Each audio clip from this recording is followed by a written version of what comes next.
Hello. Thank you all for joining us.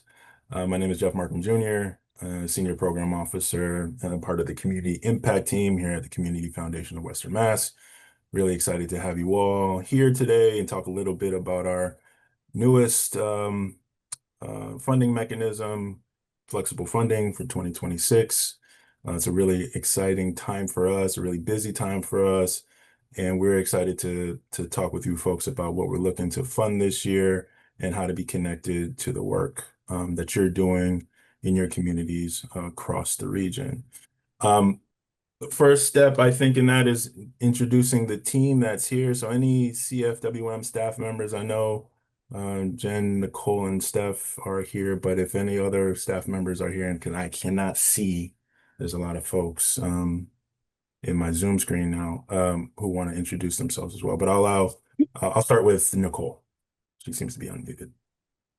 Good morning, everyone. Hi, I'm Nicole Borden. I am a Senior Program Officer here at the Community Foundation, and I work on our Valley Creates work, which is the work that we do to support the arts sector. I'll pass it to Steph. Thank you. Good morning, everyone. Steph Reyes, she, her, ella pronouns. I'm a program officer for the Arts and Creativity program. I work along with Nicole. I'll pass it to Jen. Morning, everyone. My name is Jennifer McNeil. I am the Senior Program Officer for Education and Economic Mobility at work. So I really support a lot of our educational opportunities and workforce training and stuff along those lines. And it's a pleasure to meet everyone today. Thank you, Jen. Really appreciate the introductions.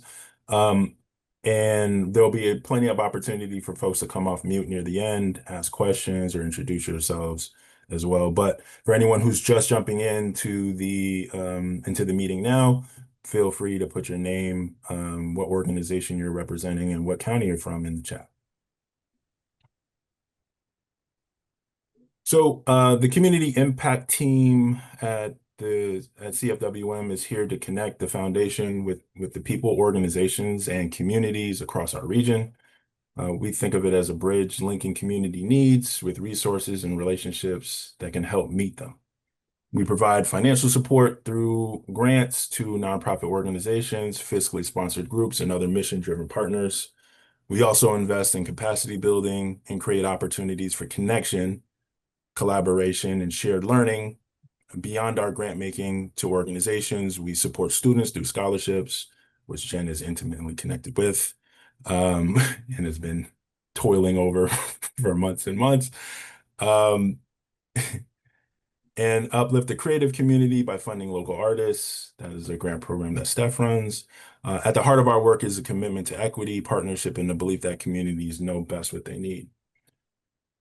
One of the ways that we do that is through our flexible funding, and which is general operating grants. And flexible funding is all about trust. We believe in your mission and your leadership and want you to have the resources and the breathing room you need to make the greatest impact. Unlike restricted grants that can only be used for a specific project, flexible funding lets you decide how to use the money based on your organization need, what your organization needs the most. That might mean investing in your team, building infrastructure, covering rising costs, and finding ways to adapt quickly to something unexpected in your community. It's especially important for organizations that have historically been underfunded or left out of traditional philanthropy because it focuses on long-term stability as opposed to short-term outputs, which you might find in project or programmatic grant making. It recognizes that deep, lasting change takes time, trust, and the ability to respond to real-life circumstances on the ground. Flexible funding, we think, helps organizations not to just survive, but thrive, and that's what we want to see in our communities and our nonprofit ecosystem. So let's get into a little bit of what flexible funding funded in the last year. So flexible funding 2024, I would imagine some of the nonprofit partners who had access to these funds last year or applied for these funds are in the room. This is where we netted out at the end of last year. We funded 109 organizations, receiving over $3.2 million last year as a part of this grant making mechanism. For the first time, we were funding exclusively in our strategic focus areas with additional funds from MassMutual Foundation and donors in Franklin County. Just a little bit about the competitive nature of these grants. Over 350 organizations filled out the eligibility quiz, which we'll talk about in specifically in a couple moments. And that yielded over 200 or about 214 applications submitted, which was a request of over $6 million. And you'll see we were able to fund about half of those requests, but there is a significant amount of organizations that do go unfunded because of the competitive nature of this grant making opportunity. So what are some highlights about for Flexible Funding 2026? The first is which is, well, what happened to Flexible Funding 2025? You just talked about 2024. Now you're talking about 2026. What happened to 2025? Well, what happened was we decided that the year of the name of the funding cycle should match the year that you are able to utilize the funds. So nothing, we're not evading some grant funding that we were missing out on from last year. We just want the name of the flexible funding cycle to match the year that you utilize it. So Flexible Funding 2026, those dollars and awards are for calendar year 2026. And so as we go through our process, you'll learn more about when you'll learn about decisions that will happen closer to the winter time of 2025, and payments will happen in early January of 2026.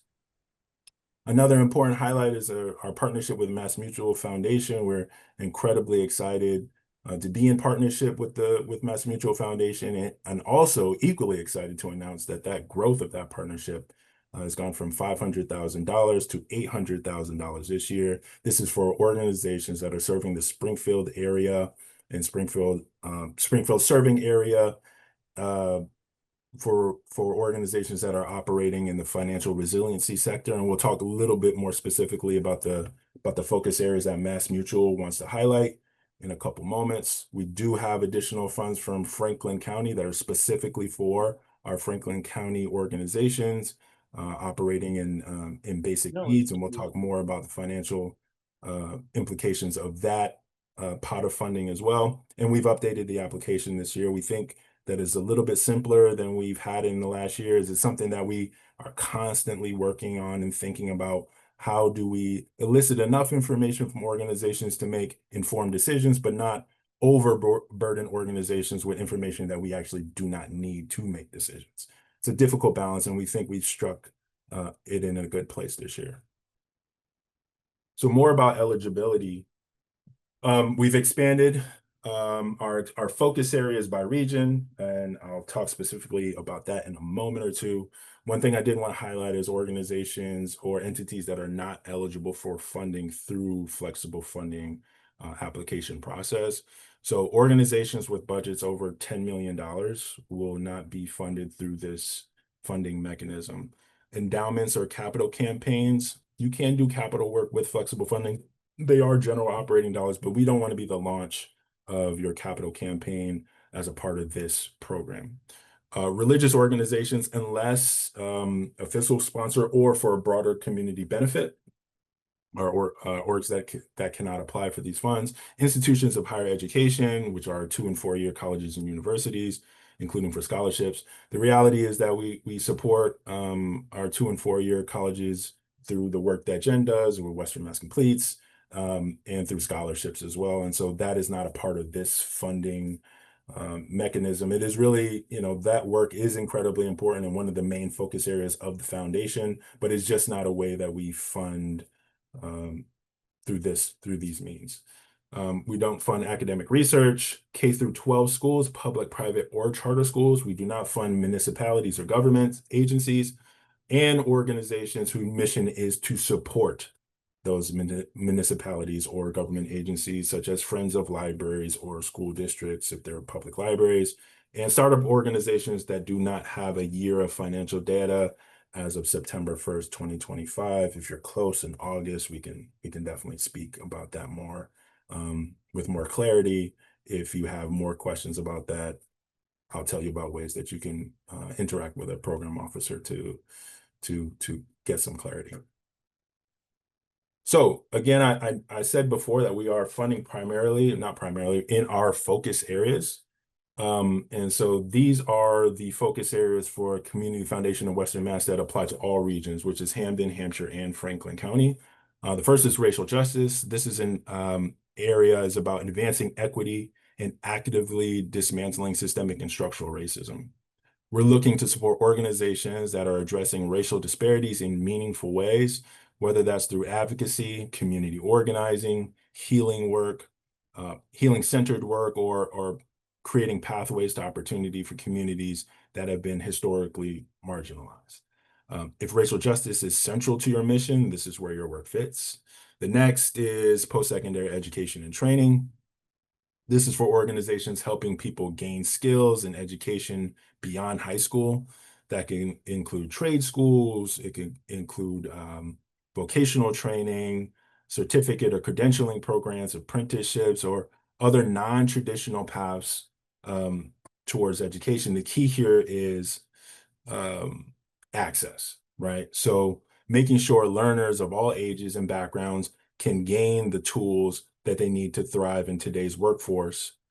Also, we focus on a strong start for children.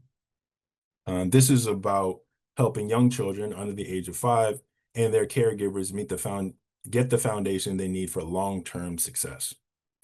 We support organizations that prioritize early childhood education and care, provide professional development for early educators, and offer parent and caregiver-centered support that help build skills, confidence, and community.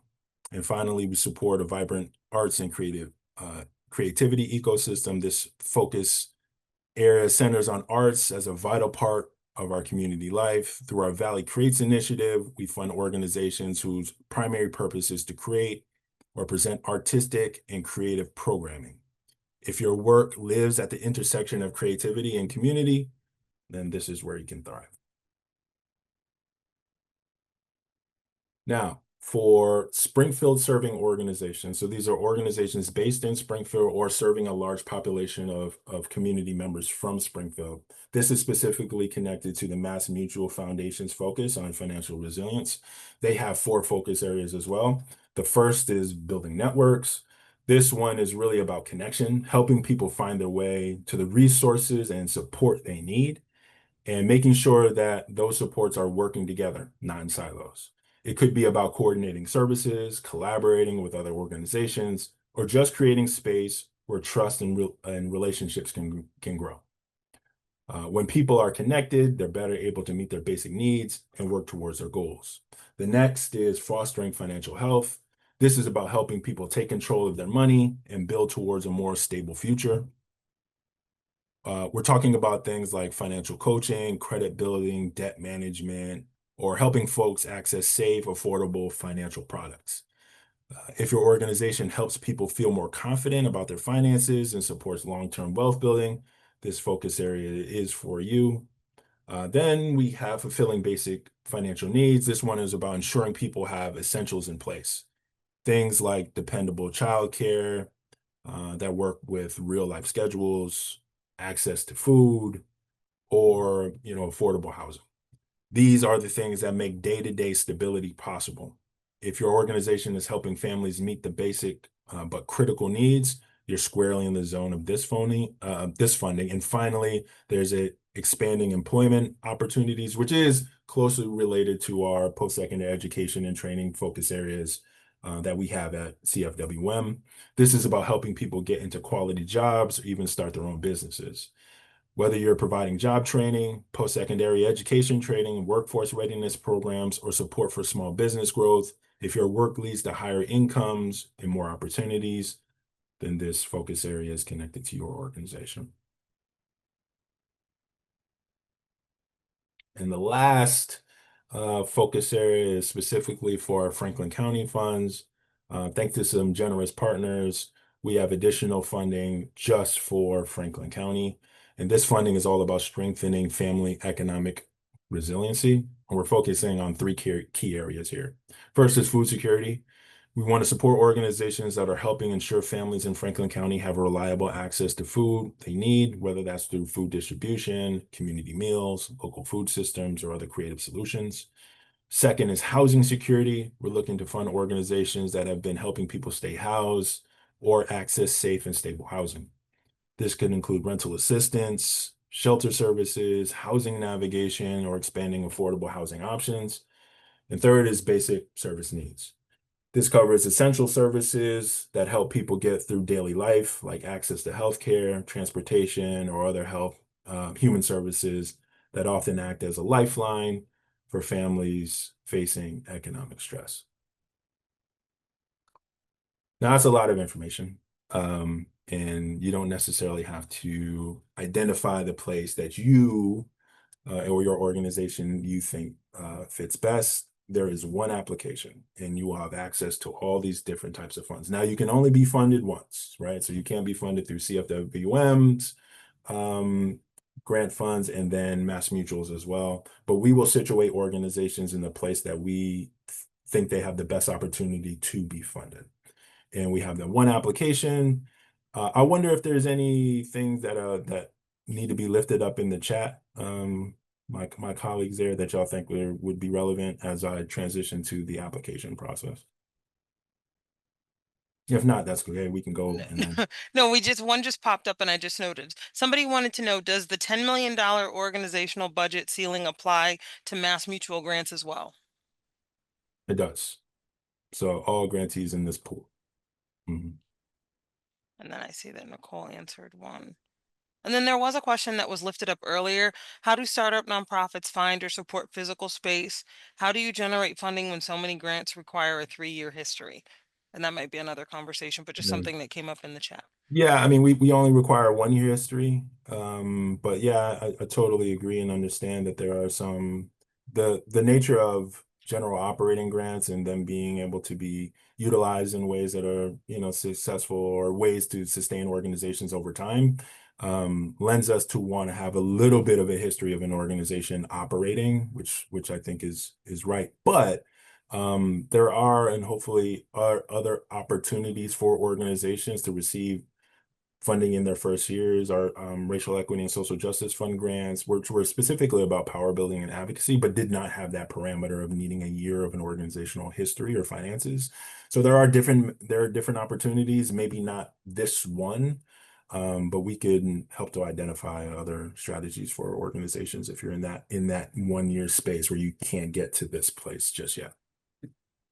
And then just one final question, Jeff, for the Sure. Springfield specific focus area grants, is this only for organizations that are located in Springfield, or does it include organizations located outside of Springfield that service populations who live in Springfield?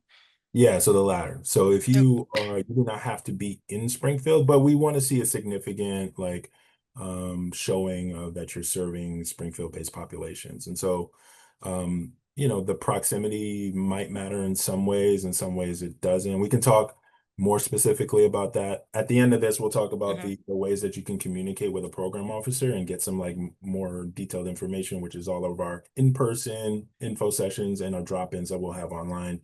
And we have the schedule on the website, and we will show them at the end of the presentation here. Okay. Okay, cool. So signing up for GLM, I'm this is the part that Margaret, our grants administrator who just left us last week, would usually do. So I'm a little bit sad doing it. So signing up for GLM is actually pretty easy. On the website, if you go to cfwcommunityfoundation.org and look up the grants, they'll have all this information that we're talking about today should be on our Flexible Funding 2026 website and webpage, and a place to click and to go to apply will be here as well. So you'll just log on. So organizations that have applied for funding through Community Foundation of Western Mass, you would log in. If you forgot your password, you can reset your password here as well. One thing to note, and I'm channeling Margaret here, is if you are an organization that may have applied before and you're a new person in the role, maybe you took on the development job or you're a coordinator job or the executive role at the organization, and you personally have not applied, please reach out to us to see if we can add you to that account as opposed to you creating a new account for your organization. What we don't want to have is two Community Foundation of Western Mass in our system.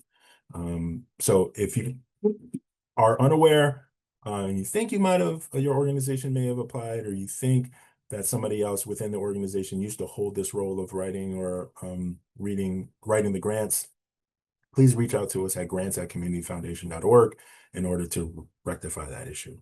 So you can go on there. The one thing that I would point out in creating a new account is specifically, this is all pretty boilerplate and shouldn't be too difficult to figure out.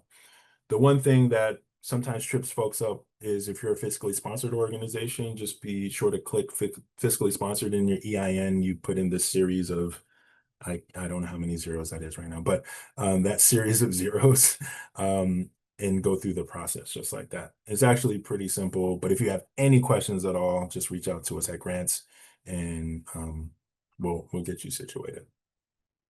So as you get into the applicant dashboard, you will see, if you've applied for grants before, you'll see some information about the organizations, about the grant funding that you have applied for or that you have received, all that information. This is a new kind of home screen for applicants.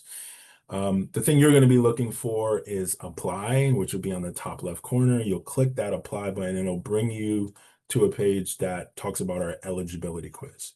And I'll go through the eligibility quiz in a moment, but the eligibility quiz is simply just a precursor to getting to the full application, just to make sure that you are eligible to apply. And actually, I'll bring up the questions for the eligibility quiz now. I'll run through them all with you. So these are the 5 very simple questions that we ask as a part of the eligibility quiz. 1, are you a nonprofit or fiscally sponsored org?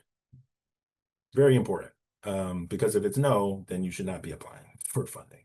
And if you are, that's great. You can continue on. We want to know what your organizational focus area is. Now, the important thing is that I noted earlier is that we primarily fund, we only fund in our focus areas, which include the MassMutual focus areas and the Franklin County focus areas, which can be difficult to navigate for some. But we just want to get a sense of whatever you put here is not going to preclude you from getting it into the application. But we just want to get a sense of where you are and what you think are your primary focuses as an organization. Third question is, what geographic areas do you service? And we want to know, we are a place-based funder. We fund in Hamden, Hampshire, and Franklin County. That's where we fund. So we want to know if you work in those counties. If you do not work in any of those, and actually there's a radio button for Springfield as well here. And of course that's in Hamden County, so great. But that's just more specifically for the MassMutual Foundation dollars, so we know where to situate organizations. If you don't work in these counties, we should not receive an application from you. If you are not based in Hamden, Hampshire, or Franklin County, or service community members in these counties significantly, we should not see an application from you. And our definition of working in these counties is we do have statewide, national-wide, region-wide organizations that apply for funding. If you have a home base here, if you have dedicated FTEs and staff to this region, those are things that make you an organization that really works here. If you are a statewide organization and, once a month you send folks to this area to do whatever it is that you do, we're actually not interested in that application. We want to know what your operating budget is. If it, again, is it under $10 million? If you do, great.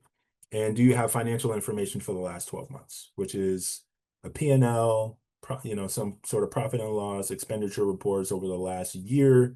That is enough information for us to go off to make a grant. This comes up as a part of the eligibility quiz as well. So there are organizations that are going to pass the eligibility quiz, but not particularly be in our focus areas. And so if you do pass the eligibility quiz and we don't think you are in the focus areas that we have identified, then we will send you an email within 48 hours letting you know that you're not probably the best fit for this grant opportunity. Does that mean that you cannot apply? No. But we would suggest that you, and prefer, not maybe not prefer, but suggest that you don't. Just because we know what the time it takes to put together a competent application, the resources and people power that you utilize, the brain power you utilize in order to put together an application that won't be that may not be considered in the way that you would hope it would be considered if it's not in the focus areas. If you receive this email and you think it's an error, we have made mistakes in the past, and you receive an email saying, we don't think you're a good fit for this grant opportunity, you can write us back and we can have a conversation about it. We are more than willing to do that. And we can either talk through email or you can join us at one of our gatherings and talk it through. I think there was something else I wanted to say about this, but I think it'll come to me. Jeff, Yes. we did have a couple more questions in the chat, just real quick about Yeah, this is a good specific. time for it. Yeah, I was gonna say, first one, if the local arm of an organization services Hampton, Hampshire, or Franklin and has a Yep. budget under 10 million, but the larger organization has a budget over that, can we still apply? Yes, you can. Okay. And then can an organization that is our fiscal sponsor proposal, or that somebody is just saying they'll call us later, so I'll let you do that. And then somebody said, if we applied for the recent racial equity and social justice grant, is there any reason not to apply for flexible funding as well? And assuming No. budget is well below 10 million, I just jumped questions. I apologize to everybody. And assuming that if an organization applies for both, it won't be eligible to receive both. You could receive Correct. them. Okay. Yeah. And then an organization has a wholly owned subsidiary that houses our immigration law and benefits work. Budget is well below 10 million. Is the subsidiary able to apply for funding? I'd have to know a little bit more, and so we can talk specifically about that. But there are some allowances as that, like a separate organization under an organization. There are ways that can work, and have worked in the past. But we try not to be case by case. But when you're doing equity work, you do have to be kind of in consideration of like the circumstances of organizations, and so that's something that we can talk through for sure. Okay. And one of our I'm just Yeah. going to lift up two questions. Somebody just wants to know if you can high level explain the selection process. And then also somebody applied last year and didn't receive funding. Should they apply this year? And just wanted more clarity on the profit and loss statement. So the first question was about Selection process. Okay, selection process. And I assume this person means about like receiving the grant. Yeah, applicant. Okay, so yeah, so every application that is written to us that's in our focus areas goes to a full review. Organizations that go to a full review receive a review from a program officer like Jen, myself, Steph, Nicole, and then two community members. And so we actively recruit volunteers that are a part of our community, that work in nonprofits and for-profit sectors, that have intimate understanding of the focus areas, to do reviews of our applications. So every application is reviewed by three folks. And so we take those aggregate kind of scores and look at them against our focus areas and a bunch of other things. Where we have funds, some of our funds are geographically restricted, some of them are issue focused, and just making those calculations and come out with a slate of grantees. Generally, organizations that score really high are going to be funded, and then there are some that are on the cusp. And so then we have decision meetings with our team here. We bring in of course, the perspective of the folks, the volunteers who read applications, and other people in our networks to kind of make decisions about the funding list at the end of the year. It's a long process. It takes us about a month and a half to kind of get through all of it. But that's kind of the short answer. Was there another question that I could, before we get into the application? Yes. if you applied last year for this grant and did not receive it, should you apply this year? And then they just wanted, they say when you say profit and loss statements for financials, could a budget of last year's versus this year's count for showing financials as well? Yeah, so um definitely. Yeah, if you applied last year, you should apply this year. I mean, especially if one thing that we offer all organizations and is if you do not receive funding, you can have a meeting with a program officer that's the program officer for your particular focus area. And so, especially if you're in our focus areas and you didn't receive funding, one, I would ask you to meet with us at all our gatherings, have a conversation with a program officer to get like kind of identify maybe what the issues were, what we didn't see in last year's application, what didn't read, for community members. You have to remember, it's not just the like program officers and people who work in nonprofits that are reading these applications like myself. You're bringing community members into the process. And so sometimes the way that organizations write doesn't allow for like the fullness of who they are to kind of be seen on the page. And so I would always encourage any organization that has not been funded because you haven't applied or you have applied and you weren't funded to meet with a program officer at one of our gatherings. And then financials were, yeah, I mean I'll get to that in the application and I'll be showing that in a second. Yeah, like what we're looking for, very basic, like what went in, what came out. That's what our P&L looks like. If you can tell us like what was your revenue and your expenditures for the last year, that's all we need. And then if you have a budget, well, we ask for your current year budget, which is like a projection, and that's the other thing that we need, which are two pretty reasonable asks in terms of finances. And it can be scratched out in a lot of different ways. Like some people submit like these fully audited, we're not looking for that. So it can be a Excel sheet with something as simple as this is what went out and this is what came in, honestly. And we've worked and funded organizations on both sides of the spectrum. All right. So we'll hold on questions for a Yep. moment. I'm going to bring up the application and do a quick run through of what we're looking for as a part of that process. So give me 1 second.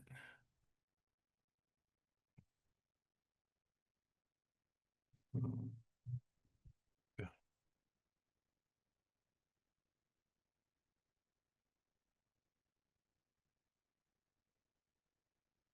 Jen, can you tell me if you're seeing the application? Good. Okay. Great. Yes, All I'm right. sorry. I'm throwing my thumb up, but I'm like, I don't know. Thank you so much. Give me 1 second. All right. So this is the application. This is kind of the back end look at our application. It'll look a little bit differently for you, but very similar to what we have here. Up top are just instructions, kind of the stuff I just went through. There's nothing here that's too complex. If you're looking for the place where you can connect with us, that information is here. And just some general instructions about like how to fill out the application and what we're looking for in terms of what we can't fund, what our priority areas are, all the things I went through. Deadline information is here as well. The application is due September 8th at noon. And technical support is available from Monday through Friday, 8 to 5 p.m. So if you're having some technical issues, please reach out to us. And I did want to just double highlight, 12 o'clock noon on September 8th is when the application is due. We've had people in the past who've we may not have been as clear as we needed to be and thought that time was a different time. And so we just want to make sure that folks know that the application is due at noon on September 8th. Jot that down. I'll go through all of this in a couple of minutes. So the application starts pretty simply. There's a anti-discrimination policy and grant-making policy that you have to affirm. We want to know the physical location of your organization. In addition, we want to know about your organizational mission. This question is really your chance to tell us what your organization is all about, and more importantly, why it matters to the people you serve. We want to understand your mission in your own words, but also how that mission shows up in real life. So you might start by briefly stating your mission. Here's what you do. Then take it a step further. How does your work connect to the community what your community actually needs right now? What are you seeing and hearing from people you work with? How do you make your sure your mission stays relevant and grounded in their lived experience? Next question is, how do you serve, who do you serve, and how do community members guide or lead your work? You'll sense a central theme in our applications, and this idea of community members being a part of your work is really central for us. This question really is about who your work is for and how those folks are help shape what you do. We want to know who your organization is serving in a specific and grounded way as you can describe, which might include geography, race, ethnicity, age group, life experience, income levels, whatever helps us understand the people at the heart of your mission. Then, just as important, we want to know how community members are involved in guiding your work. Are they on your board or advisory group? Do they lead programs, provide feedback, shape decisions? Are they co-creators or organizers in your efforts? Even if you're still building towards deeper community leadership, share what steps you're taking, how you're listening, adapting, and being accountable to the people that you serve. For us, it's not about having a perfect model. It's about showing that your work isn't being done for the community, but with them. And ideally, led by them as well. Next question, we actually kind of just click out what the primary ethnicity of the folks that you serve. And then we want to know about your organizational structure. If you are a designated 501c3, you click here, you'll go right down.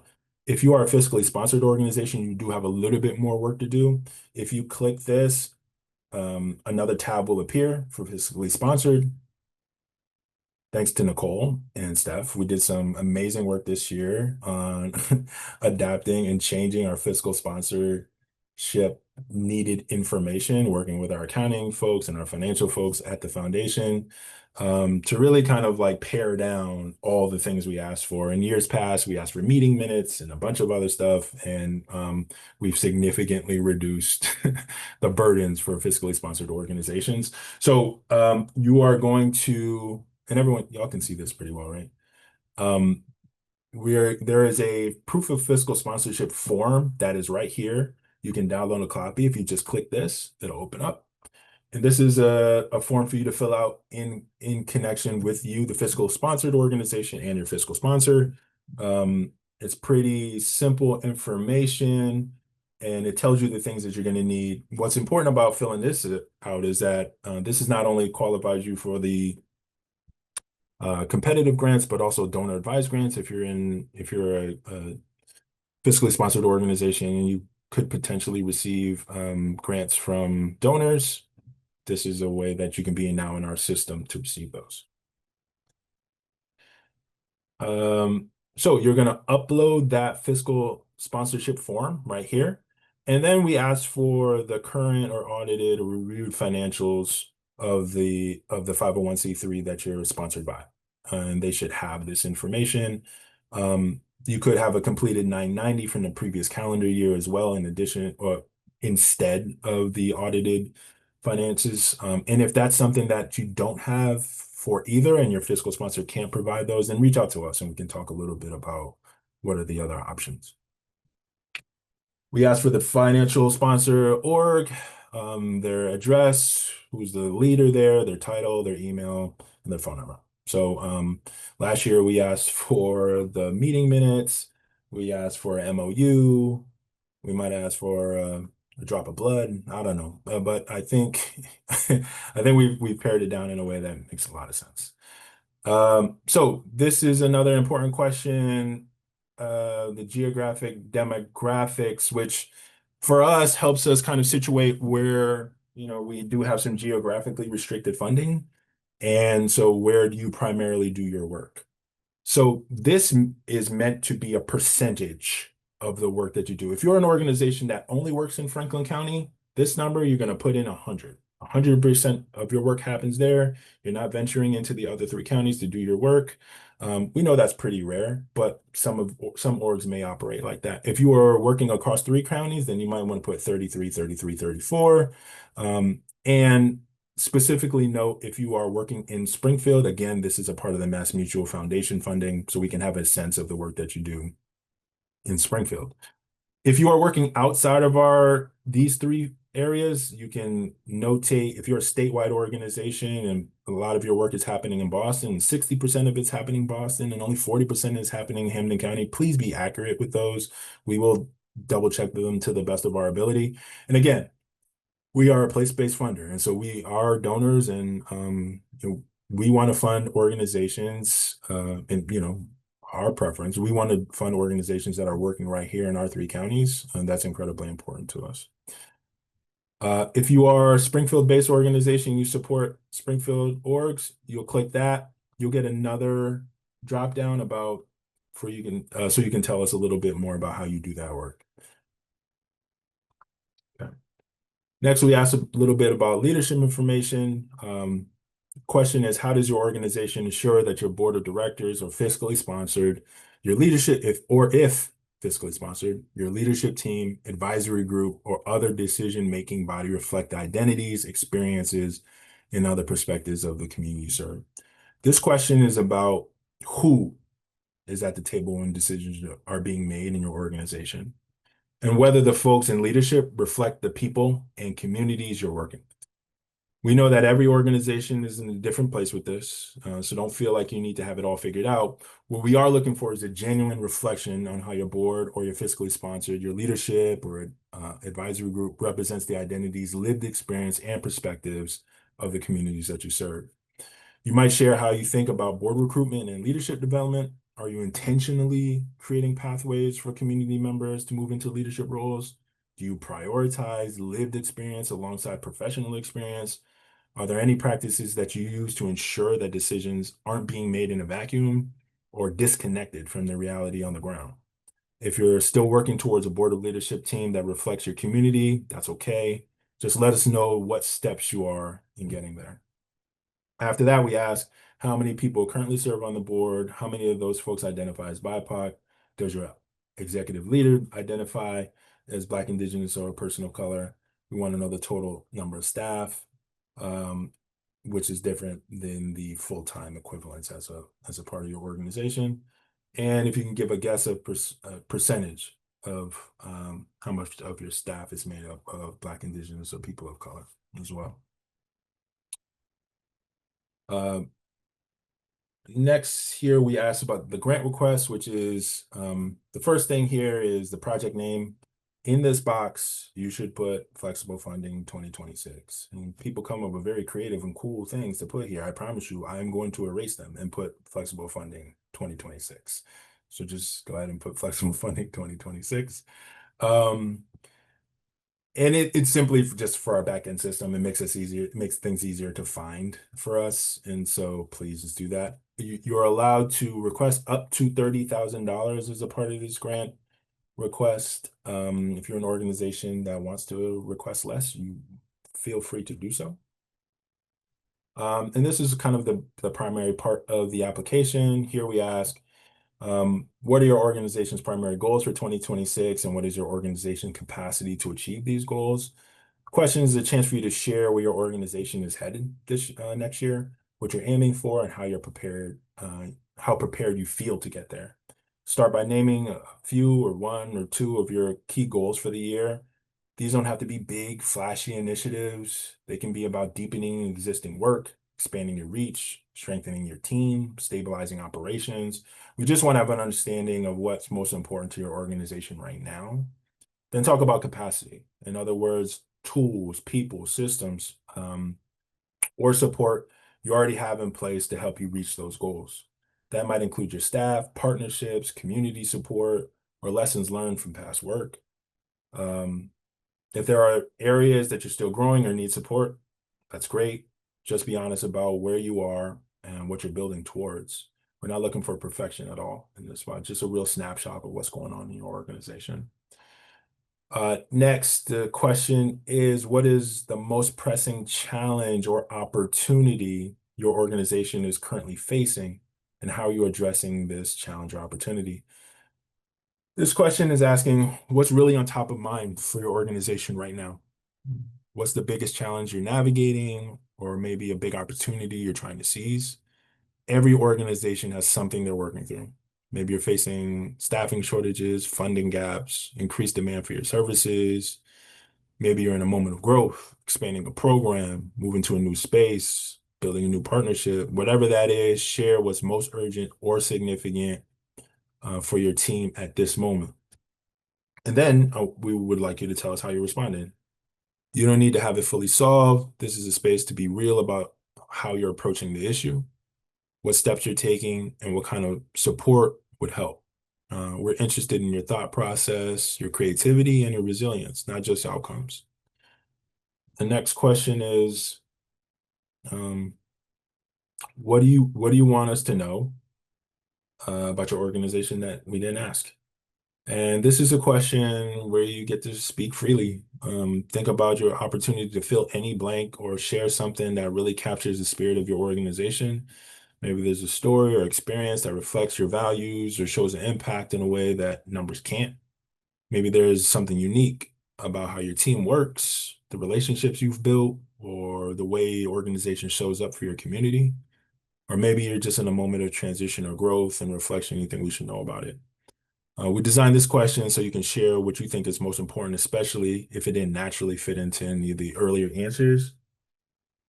You don't have to write a lot here as well, but if you're something on your mind or in your heart that we haven't asked about, this is a great place to let us know about it. Additionally, we asked, have you had a loss of funding? Have you experienced or anticipating any significant loss of or threats to state or federal funding that can impact your organization's operation or sustainability? I think we're specific about state or federal funding that comes to you, but if you are like, kind of like a subcontract of another organization that lost funding and that maybe didn't impact you directly because you didn't get the grant, but the other organization got the grant, and now you're in a place of flux because of it, you could let us know that here as well. And if you click yes, you can ask. You don't have to, but it's totally optional. But if you wanted to tell us more specifically about that, for us, I think for me, and I speak for my colleagues, like these applications are a big opportunity for us to learn about organizations. It's so rare that we get so much information about organizations at one time. And it really helps us kind of identify opportunities, places that that resources could be generated from the foundation or from partners in order to like help organizations in ways that we may not be able to anticipate or may not have been voiced to us, even in the conversations that we're having on a daily basis with nonprofits. So if you have something here, please share it because it does not fall on deaf ears. It's information that we definitely value. And so the next question is about your funding, your financials. We asked when's your fiscal year end? So what is the last day of your fiscal year? We want to know your organizational budget. And here you can upload what I was talking about, the operating budget, which is 2 years of financial information, which is really just 1 year, your like P&L, expenses, revenue and expenses for 1 year, and then the like projection or the budget for the current or following year, whichever makes more sense. And there's 2 places you can upload that. And then the last thing is the electronic payment process, which I don't think I can adequately explain right now, but we are moving to electronic payment process. And so you could set up your profile through this now. You could wait till you find out if you're funded or not to do that. And there's a step-by-step guide here to do this. And so we'll be making a lot of our payments through Bill.com, I believe. I think there's still ways to get traditional checks as well for organizations that feel more comfortable with that. But it is good news. Like that money will get to you much faster. And so we're hoping to like really get people going on this in the next year here. Last thing is for closing comments. Another place to add something if you think we missed it. And then in additional materials, you can upload an annual report, of evaluation information, a report to another funder, anything you want to add here for additional context about your organization.